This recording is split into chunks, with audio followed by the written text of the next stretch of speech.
Hallo mensies, ek verwelkom julle vanaand, vanmiddag, vandag, wanneer ek al meneer of mevrou hierdie video sien.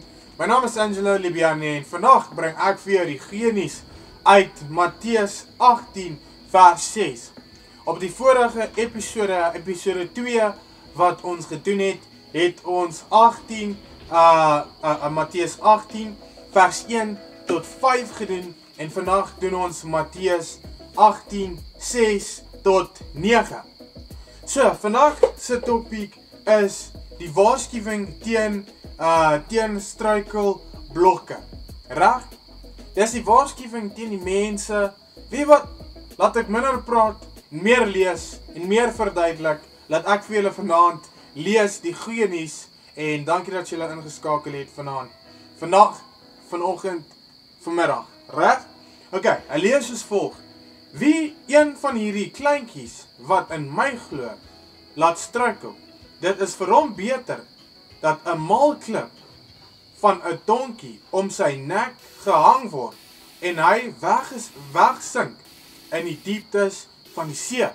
Dis die waarskuwing wat die Here vir die mense gee vir enige iets, vir enige demoon, enige situasie, enige omstandigheid wat vir my en vir jou sal lei tot sonde toe.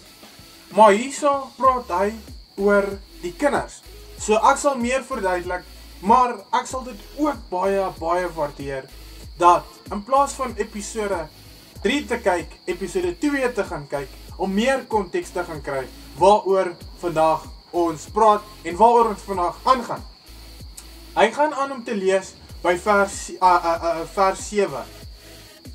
Weer die wêreld as gevolg van die struikelblokke. Struikelblokke sal onvermydelik kom. Nogtans, weer die mens deur wie die struikelblokke kom. Sjoe, maak seker jy is nie 'n struikelblok in enigiemand se lewe nie, asseblief.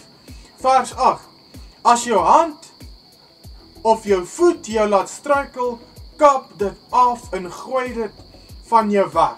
Dit is vir jou beter om vermink of krippel die lewe in te gaan, as om 2 hande of voete te hê en die ewige vuur gegooi word. Sjoe! Vers 9.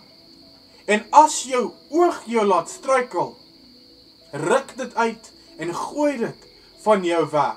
Gooi dit van jou weg. Dit is vir jou beter om met 1 oog in die lewe in te gaan, as om 2 oë te hê en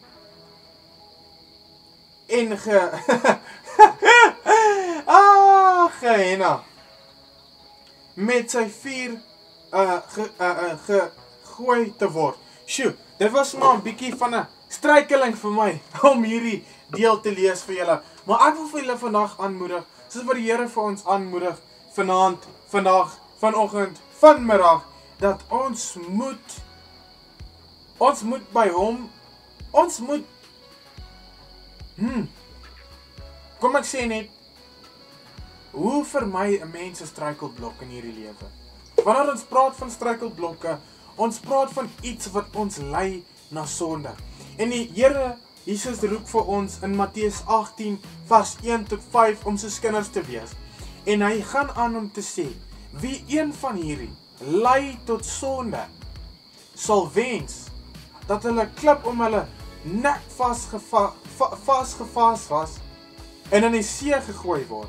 En ek wil vir jou vandag vra, bid vir die mense wat jou lei tot sonde, bid vir die mense wat jou so ontstel, dat jy sondevolle goed wil doen, bid vir hulle, want die Here sê, wie ook al een van sy kinders sal lei tot sonde, sal wens, en ek dink nie ons wil hê enigiemand moet dit wens nie.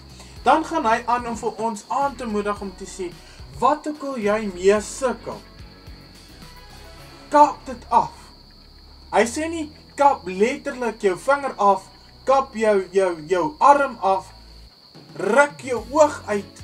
Hy sê eintlik, bly weg en vlug van dit. Bly eerder weg van die sonde. En ek lees hierdie vanaand, ek het nie verwag dat ek ook so 'n boodskap kry van hierdie deel nie, maar ek het. En dit is so amazing vir my, dat die Here vir my so iets sal wys, terwyl ek met julle wil deel, dan deel hy met my ook wat hy met my ook wil geself. So ek wil vir julle vandag aanmoedig. Ek sal nie sê, bly weg van sonde nie. Want ons was gebore in sonde. Dit is deel van ons. Maar wat ek vir jou wil vra vandag, submit die sonde na die Here toe. Vat dit na God toe. Sê, Abba, ek sukkel met A, B, C, D, E, asseblief, vat dit van my af. Ek kan nie meer nie, ek wil nie meer nie. Want hier sien dan mense, ons is so verlief op ons sonde, met ons sonde. Wat help dit vir ons om met 2 hande in die dood in te staan?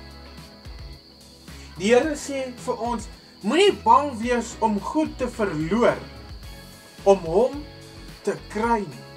Moenie bang wees om 'n vriend te verloor, om 'n vriendin te verloor.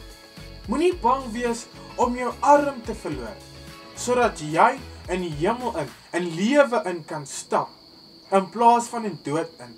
Want hier is die ding, wanneer ons weg wil stap van ons menslike dade, ons is altyd bang, wat gaan my chommy sê? Want ewe skielik wil ek nie meer sulke goed doen nie. Ek wil nou 'n goeie verhouding hê met God, maar hulle sal dink ek beoordeel hulle. Dis nou Desember, ek wil ook 'n ou doppie vang, maar ek wil eintlik nie, en nou gaan hulle sê, ek dink ek is beter. Mense, ons wil sondig. Dis maar hoe dit is. Maar ook, ons verstaan wat dit beteken, en wat dit doen aan die verhouding, van ons verhouding met ons Here Jesus. Met ons verhouding met God. So, moenie bang wees om mense weg af te kap nie.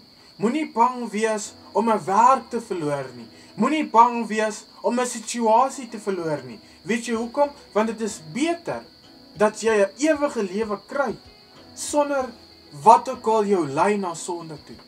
En wat ook al jou lei na sonde toe, al is dit jou vriend, jou vriendin, jou meisie, jou wat ook al wat jou lei tot sonde toe, vra vir die Here, Here, vergeef hulle, want hulle weet nie wat hulle doen nie.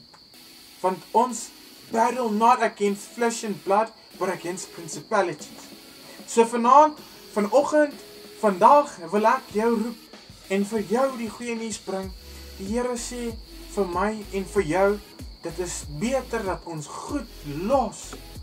Dit is beter vir my en vir jou, om vriende te verloor, om neighbors te verloor, om dinge te verloor, as om hom te verloor, as om lewe te verloor. So hierdie, hy sê, as jou hand jou lei tot sonde, kap dit af. As jou oog jou lei tot sonde, gorrel die ding uit. Maar hy bedoel dit nie letterlik nie, maar figuurlik. Dit wat jou lei na sonde, moenie bang wees om dit te verloor nie. Ek weet nie met wie ek praat vanaand nie, ek weet nie met wie ek praat vanoggend nie, vanmiddag, vandag, maar een ding wat ek weet, is dat die Here het 'n boodskap vir al sy kinders, en hierdie is vandag jou boodskap. Die Here sê vir ons, by Matteus 18 vers 9, as jou oog jou laat struikel, ruk dit uit en gooi dit van jou weg af. Hy bedoel nie net jou oog nie, maar hy bedoel ook jou vriende, vriendinne, omstandighede, werkgeleenthede, alles wat jou lei tot sonde, get rid of it. Dit is nie die moeite werd nie, want sonde weet ons, dit lei na dood. En 'n mens sal sê, maar ek is nie dood nie. Ek sal met julle vandag deel, dat ek het al so baie in diepte gegaan, in sonde in, en ek het die fout gemaak om te dink, ek sal nie doodgaan van die sonde nie. Maar sien, die sonde maak nie die vlees dood nie, want vlees en die sonde is dieselfde. Hulle is een ding, daarom maak hulle nie mekaar dood nie. Maar hier is die ding, sonde maak dit vat van jou siel af. Dit steel van jou siel af. Dit steel van jou menslikheid. Dinge wat jy like jy nie meer nie, as gevolg van die sonde. So ek wil vir jou vandag aanmoedig, bly weg van die sonde, bly weg van alles wat jou lei tot struikeling, en bid vir almal en vir alles wat jou lei na sonde. Daai vriende wat jy sê, ek wil nie meer rook nie, ek wil nie meer drink nie, ek wil nie meer rond wat ook al nie, en hulle roep jou en sê, "Hey, waar is jy? Waarmee is jy besig? Wil jy nie kom kuier nie?" Bid vir hulle, want hulle weet nie wat hulle doen nie. So, ek wil julle nie lank hou nie, ek wil net sê, onthou, vat al jou strekkelinge na die Here toe, en bid vir die mense wat jou lei tot sonde, en moenie bang wees om dinge te verloor, maar vir die Here te aanvaar en vir die Here te kry nie. Bly geseënd, bly lieflike mense wat jy is, en onthou, dit is oukei om te verloor. Dit is beter om die wêreld te verloor en jou siel te behou, as om jou siel te verloor en die wêreld te ontvang. Die Here het jou baie lief, lekker slaap, Angelo, uit.